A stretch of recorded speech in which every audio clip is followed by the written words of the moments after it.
Assalamualaikum warahmatullahi wabarakatuh. Hello everyone. Before we begin our presentation, let me introduce my name. My name is Indriani. I'm from Management 22B and my NPM is 2411116 and 5. Baiklah, materi yang akan saya sampaikan mengenai teknik sampling. Di dalam suatu penelitian, ada yang dinamakan dengan sampel dan populasi. Kedua istilah itu sebenarnya memiliki tujuan yang sama, tetapi didefinisikan berbeda. Jadi, populasi adalah keseluruhan objek penelitian, sedangkan sampel adalah sebagian objek yang mewakili populasi. Untuk dapat menentukan sampel ini, tidak asal-asalan dipilih.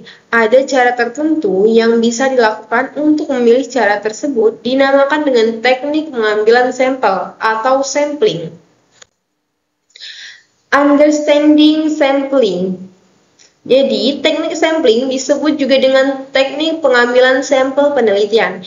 Sampel dalam hal ini merupakan sebagian dari populasi di dalam penelitian. Sebagai penjelasan, populasi merupakan keseluruhan objek yang dijadikan sasaran dalam penelitian. Sedangkan sampel adalah sebagian populasi yang bisa mewakili.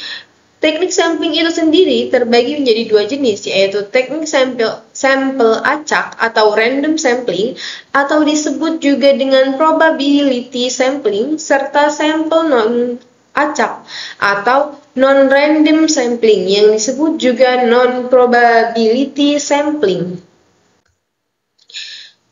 Selanjutnya ialah understanding sampling technique according to express. Yang pertama, Sugiono menjelaskan bahwa teknik sampling merupakan teknik pengambilan sampel.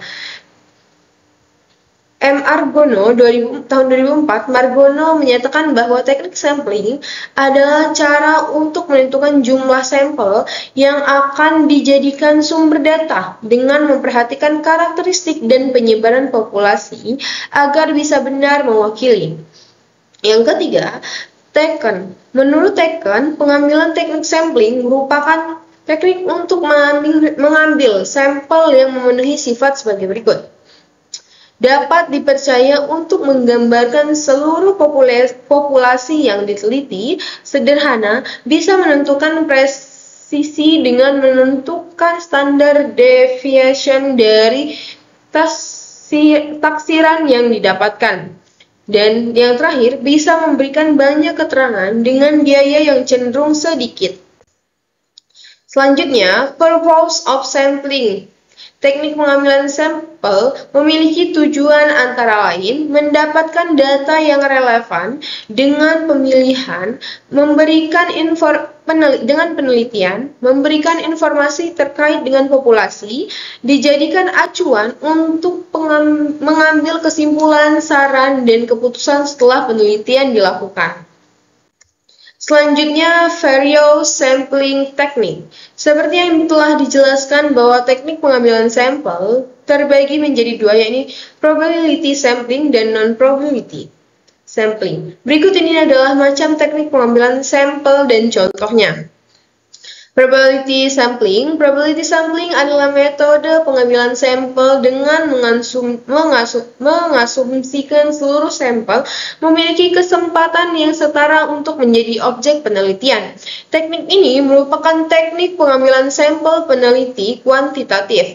Probability sampling ini terbagi menjadi 5 jenis, yaitu yang pertama, pengambilan sampel acak sederhana atau simple random sampling. Teknik pengambilan sampel acak sederhana ini merupakan teknik yang dilakukan dengan cara menjelaskan bahwa semua anggota populasi memiliki kesempatan yang sama untuk dijadikan sampel penelitian. Cara pengambilannya adalah dengan angka undian terhadap dua pendapatan yang berkaitan dengan metode pengambilan sampel tipe ini. Pertama adalah setiap angka yang dipilih wajib dikembalikan lagi supaya semua sampel memiliki persentase kesempatan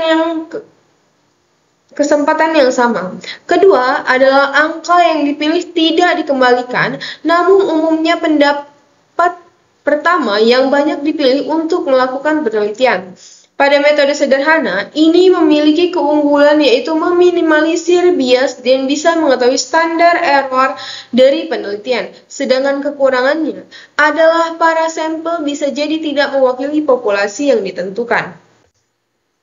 2. Pengambilan sampel acak sistematis atau systematic random sampling. Tipe kedua adalah sampel acak secara sistematis sesuai dengan pola tertentu. Umumnya, pola yang digunakan teknik ini adalah dengan mengambil interval atau kelipatan dari jumlah populasi dan jumlah sampel yang dipilih. Contoh pengambilan sampel tipe ini misalnya, ada 10 dari 100 orang yang akan dipilih sebagai sampel. Maka, setiap orang yang ada pada kelipatan 10 akan diambil sebagai sampel.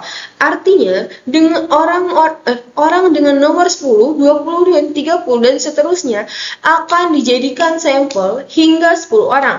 Kelebihan penggunaan metode ini adalah lebih cepat dalam pelaksanaannya. Selain itu, membuat peneliti tidak perlu membuat kerangka sampel, sedangkan kelemahan dari metode ini adalah variasinya tidak bisa diprediksi jika urutannya tidak acak. Sampel juga berpotensi bersifat dengan seragam karena adanya peluang karakteristik. 3. Pengambilan sampel acak bersastra. Teknik pengambilan sampel jenis ini dilakukan dengan cara mengelompokkan anggota populasi sesuai dengan tingkat tertentu, yakni tinggi, sedang, dan rendah. Contoh teknik pengambilan sampel. Tipe ini adalah teknik melakukan penelitian tentang pekerjaan yang dilihat berdasarkan usia.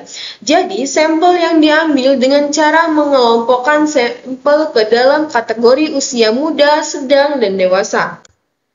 Selanjutnya, yang keempat ialah pengambilan sampel acak berdasarkan area atau cluster random sampling. Teknik pengambilan sampel ini ditentukan dengan berdasarkan kelompok suatu wilayah dari populasi penelitian. Teknik ini akan mengelompokkan sampel sesuai dengan wilayah anggota populasi. Tujuan penggunaan teknik ini adalah untuk mencari tahu perbedaan yang ada di wilayah tertentu. Contohnya, teknik pengambilan sampel jenis ini adalah ketika ada penelitian yang akan mencari tahu bagaimana partisipasi pemilihan umum di Jawa Tengah.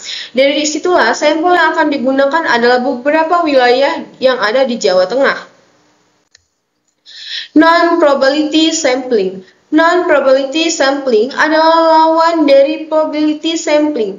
Jadi, pengambilan sampel dilakukan dengan tidak secara acak. Maksudnya adalah pengambilan sampel tidak memberikan kesempatan yang sama kepada setiap sampel yang dipilih. Teknik ini biasanya dipilih ketika populasi belum atau tidak dapat ditentukan secara pasti.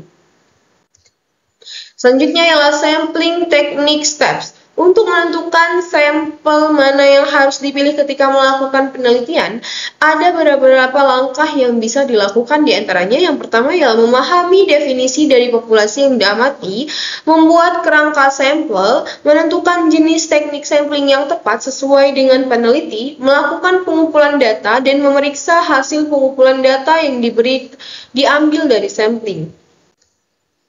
Baiklah, mungkin itu saja yang bisa saya sampaikan. Okay, thanks for your attention and wassalamualaikum warahmatullahi wabarakatuh.